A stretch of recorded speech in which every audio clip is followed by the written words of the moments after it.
Hi കൂട്ടുകാരെ, അപ്പോൾ എന്തൊക്കെയുണ്ട് വിശേഷം? എല്ലാ കൂട്ടുകാരും സുഖമായിട്ടിരിക്കുന്നു എന്ന് വിശ്വസിക്കുന്നു കേട്ടോ. ഞാനും ഇവിടെ സുഖമായിട്ടിരിക്കുന്നു. അപ്പോൾ നമുക്കിന്ന് കർക്കിടക മാസമല്ലേ, മഴക്കാലമൊക്കെ അല്ലേ, അപ്പോൾ നമുക്കൊരു പത്തിലത്തോരൻ ഉണ്ടാക്കാം. ആരോഗ്യമൊക്കെ കൂടുതൽ ശ്രദ്ധിക്കേണ്ട സമയമാണല്ലോ. ഇലക്കറികളല്ലെങ്കിലും കർക്കിടകത്തിൽ നിന്നല്ല, നമുക്ക് എപ്പോൾ വേണമെങ്കിലും കഴിക്കാവുന്നതാണ്. ആഴ്ചയിൽ ഒരു 2 ദിവസമെങ്കിലും നമ്മൾ ഇലക്കറികൾ ഭക്ഷണത്തിൽ ഉൾപ്പെടുത്തുന്നത് വളരെ നല്ലതാണ് കേട്ടോ. അപ്പോൾ നമുക്കിന്ന് പോഷകസമൃദ്ധമായ പത്തിലത്തോരനായിട്ടോ. അപ്പോൾ നമുക്ക് പറമ്പിലിറങ്ങി നോക്കാം കേട്ടോ. പത്തിലയും തന്നെ ഉണ്ട് കേട്ടോ. അപ്പോൾ നമുക്ക് അതുകൊണ്ട് ഒരു അടിപൊളി തോരൻ റെഡിയാക്കാം. രമ്യാസ് വേൾഡിലേക്ക് അപ്പോൾ എൻ്റെ എല്ലാ കൂട്ടുകാർക്കും സ്വാഗതം. പോകാം, നമുക്ക് ഇല എടുക്കാൻ ഇറങ്ങാം. അപ്പം ആദ്യം തന്നെ നമുക്ക് സാമ്പാർ ചീര തന്നെ എടുക്കാം കേട്ടോ കൂട്ടുകാരെ. സാമ്പാർ ചീര ഒത്തിരി ഉണ്ട് കേട്ടോ ഇവിടെ. ഞാനൊരു 2-3 തൈ ഇങ്ങനെ നട്ടു കൊടുത്തതാണ് കേട്ടോ. ഇപ്പം നിറച്ചുണ്ട് ഈ സാമ്പാർ ചീര. ഞാൻ മിക്കപ്പോഴും തോരൻ ഉണ്ടാക്കാറുണ്ട്, അതുപോലെ പരിപ്പിട്ട് കറിയൊക്കെ വയ്ക്കാറുണ്ട്. നല്ല ടേസ്റ്റാണ് കേട്ടോ.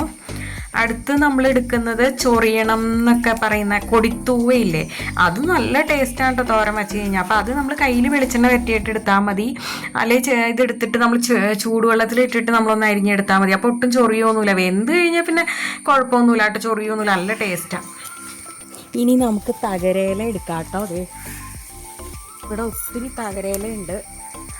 അപ്പോൾ ഇത് നമുക്ക് ഇതിൻ്റെ കൂമ്പ ഇലയൊക്കെ നമുക്ക് എടുക്കാം. ഇവിടെ ഇഷ്ടം പോലെ ഉണ്ട് കേട്ടോ കൂട്ടുകാരെ തകരയില. ഇത് തോരൻ വെച്ചാൽ നല്ല ടേസ്റ്റാണ്.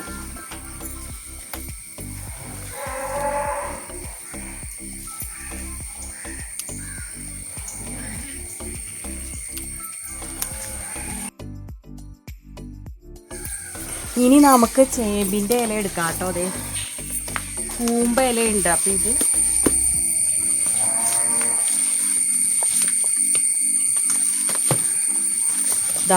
ചേമ്പിൻ്റെ ഇല നമുക്ക് കിട്ടിയിട്ടുണ്ട്. ഇനി അടുത്ത ഇല എടുക്കാം.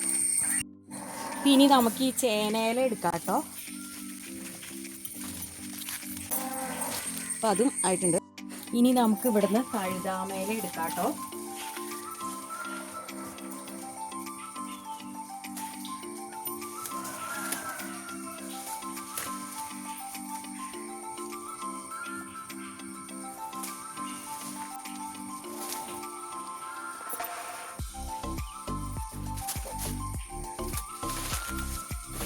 ഇതാണ് കേട്ടോ കൂട്ടുകാരെ തഴുതാമ. അറിയാത്തവർക്കായിട്ട് ഇതാണ് തഴുതാമയില. ഇത് ഒത്തിരി ആരോഗ്യ ഗുണങ്ങളുള്ളതാണ് കേട്ടോ ഈ തഴുതാമയ്ക്ക്. ഇനി നമുക്ക് കോവലത്തിൻ്റെ ഇല എടുക്കാം കേട്ടോ. കൂമ്പ ഇല എടുത്താൽ മതി, അധികം മൂക്കാത്ത ഇല. ഇത് ഷുഗർ ഉള്ളവർക്കൊക്കെ നല്ലതാണ് കേട്ടോ. ഇത് തോരൻ വെച്ച് കഴിച്ചാൽ ഷുഗറൊക്കെ പെട്ടെന്ന് കൺട്രോളാവും. അപ്പോൾ ഇതെന്താന്ന് നോക്കിയ കൂട്ടുകാരെ, ദേ എനിക്ക് മഷിത്തണ്ട് ഇത് കിട്ടിയിട്ടുണ്ട് കേട്ടോ. അപ്പോൾ ഇതിൻ്റെ ഇലയും നമുക്ക് എടുക്കാം. പിന്നെ വേലിച്ചീര ഉണ്ടല്ലോ, മൈസൂർ ചീര എന്നൊക്കെ അറിയപ്പെടുന്ന, ഷുഗർ ചീര എന്നൊക്കെ അറിയപ്പെടുന്ന, അതും ഇത്ര കേട്ടോ കിട്ടിയോളൂ.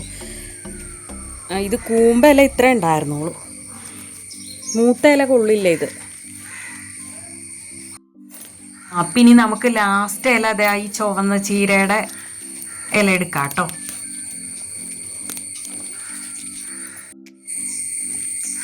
അപ്പം അങ്ങനെ നമുക്ക് 10 ഇലയും കിട്ടിയിട്ടുണ്ട്. അപ്പോൾ വായോ, നമുക്ക് പത്തിലത്തോരൻ ഉണ്ടാക്കാം. അപ്പം ഇതൊക്കെയാണ് നമുക്ക് കിട്ടിയിരിക്കുന്ന പത്തില: ചേനയില, ചേമ്പിൻ്റെ ഇല, സാമ്പാർ ചീര, പിന്നെ മഷിത്തണ്ട് ചെടിയുടെ ഇല, പിന്നെ വേലിച്ചീര, പിന്നെ കൊടിത്തൂവ, തഴുതാമ,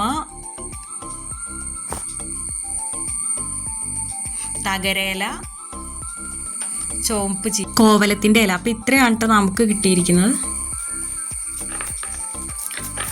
അപ്പം ഞാനിത് നല്ല വൃത്തിയായിട്ട് ഒരു 3-4 പ്രാവശ്യം നല്ലോണം വെള്ളത്തിൽ കഴുകി എടുത്തിട്ടുണ്ട് കേട്ടോ. കാരണം ഈ മണ്ണൊക്കെ തെറിച്ചിട്ടേ മഴയൊക്കെ പെയ്യുമ്പോൾ അപ്പോൾ മണ്ണൊക്കെ പറ്റിയിട്ടുണ്ടാവും. അപ്പോൾ നല്ലോണം ഇത് കഴുകി എടുത്തു. എന്നിട്ട് ഞാനിത് അരിഞ്ഞെടുക്കുകയാണ്. അപ്പം ഞാനിത് കട്ടിംഗ് ബോർഡിൽ വെച്ച് എനിക്ക് ഇലക്കറികൾ അരിയണേക്കാളും എനിക്ക് ഇങ്ങനെ അരിയുന്ന കേട്ടോ കൂട്ടുകാരെ ഇഷ്ടം. ഞാനിങ്ങനെയാണ് അരിയാറ്, അതാണ്.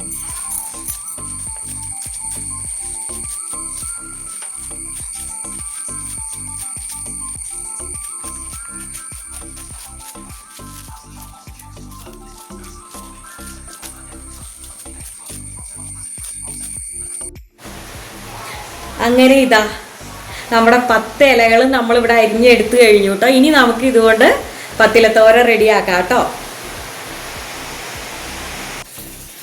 അപ്പം ഇനി ഇതാ നമുക്ക് തോരനിലേക്കുള്ള അരപ്പ് റെഡിയാക്കാനായിട്ട് ഞാനിതാ ഇവിടെ തേങ്ങ ചിരവി എടുത്ത് വച്ചിട്ടുണ്ട്, മിക്സിയുടെ ജാറിലേക്ക് ഇട്ട് കൊടുത്തിട്ടുണ്ട്. അപ്പം 2 പച്ചമുളകും കൂടെ നമുക്ക് ഇതിലേക്ക് ഒന്ന് കട്ട് ചെയ്ത് ഒന്ന് ഇട്ട് കൊടുക്കാം കേട്ടോ. നമുക്കിതൊന്ന് ഒതുക്കി എടുത്തുകൊണ്ട് വരാം. ഇനി നമുക്ക് തോരൻ റെഡിയാക്കാം. അതിനായിട്ട് നമ്മൾ ചീഞ്ചട്ടി അടപ്പത്ത് വെച്ച് ചൂടായി വന്നപ്പോൾ അതിലേക്ക് വെളിച്ചെണ്ണ ഒഴിച്ചു കൊടുത്തു. ഇനി കടുക് ഇട്ട് പൊട്ടിക്കാം. നമുക്ക് കടുക് എല്ലാം പൊട്ടി വന്നിട്ടുണ്ട്. ഇനി അടുത്തായിട്ട് നമ്മൾ ചേർക്കുന്ന ഒരു ഇൻഗ്രീഡിയൻ്റ് ആണ് കേട്ടോ കൂട്ടുകാരെ. ഇത് അരിയാണ്. ഏതരി വേണമെങ്കിലും എടുക്കാം, പച്ചരിയോ അല്ല, നമ്മൾ സാധാ ചോറ് വയ്ക്കുന്ന അരിയാണ് കേട്ടോ ഞാൻ എടുത്തിരിക്കുന്നത്. അത് നമുക്ക് ഇതിലേക്ക് ഇട്ട് കൊടുക്കാം.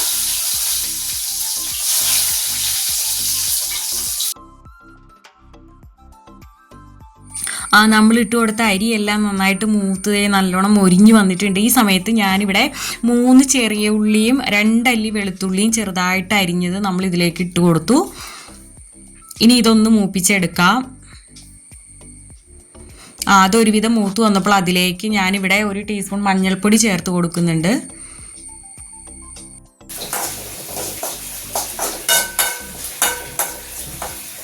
ഇനി ഇതാ മഞ്ഞൾപ്പൊടി എല്ലാം ഒന്ന് മൂത്ത് വരട്ടെ കേട്ടോ. അപ്പൊ നമുക്ക് ഈ ഇല അരിഞ്ഞു വെച്ചിരിക്കുന്ന ഇട്ട് കൊടുക്കാം ഇതിലേക്ക്.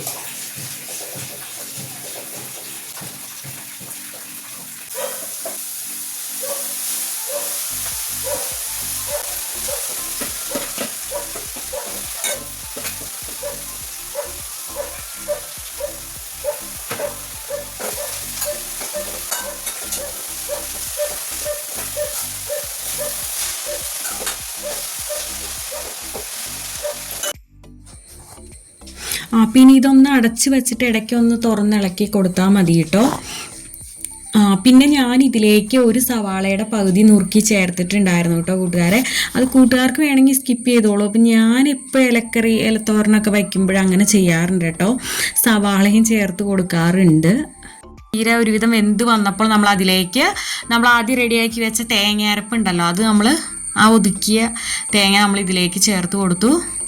അപ്പോൾ കൂട്ടുകാർ വേണമെങ്കിൽ ഉള്ളിയും വെളുത്തുള്ളിയും ഈ തേങ്ങയുടെ ഒപ്പം ഒതുക്കിയെടുത്താലും മതി. ഞാനിപ്പോൾ ആദ്യം മൂപ്പിച്ച് ചേർത്താരണം ഇങ്ങനെയാണ് കേട്ടോ ചെയ്തത്. അങ്ങനെ നമ്മുടെ പോഷകസമൃദ്ധമായ നമ്മുടെ പത്തിലത്തോരൻ ഇവിടെ റെഡി ആയിട്ടുണ്ട്. ഈ കർക്കിടകത്തിൽ ഉറപ്പായിട്ടും കൂട്ടുകാരുണ്ടാക്കി നോക്കണം. അപ്പോൾ കൂട്ടുകാരുടെ കയ്യിലുള്ള എത്ര ഇലയാന്ന് വെച്ചാൽ ആ ഉള്ള ഇലകൾ വെച്ചിട്ടാണെങ്കിലും ഇങ്ങനെ ഉണ്ടാക്കിയാൽ മതി കേട്ടോ. പല ഇലകൾ ചേർത്ത് നമ്മളിങ്ങനെ ഇലക്കറി ഉണ്ടാക്കുമ്പോൾ അടിപൊളി ടേസ്റ്റാണ് കേട്ടോ. അപ്പോൾ ഇതുവരെ എന്നെ സപ്പോർട്ട് ചെയ്ത എല്ലാ കൂട്ടുകാർക്കും ഒത്തിരി താങ്ക്സ് ഉണ്ട് കേട്ടോ. അപ്പോൾ ഇനി അടുത്തൊരു നല്ലൊരു വീഡിയോ ആയിട്ട് വരുന്നവരെ okay, Tata, bye bye, thanks for watching.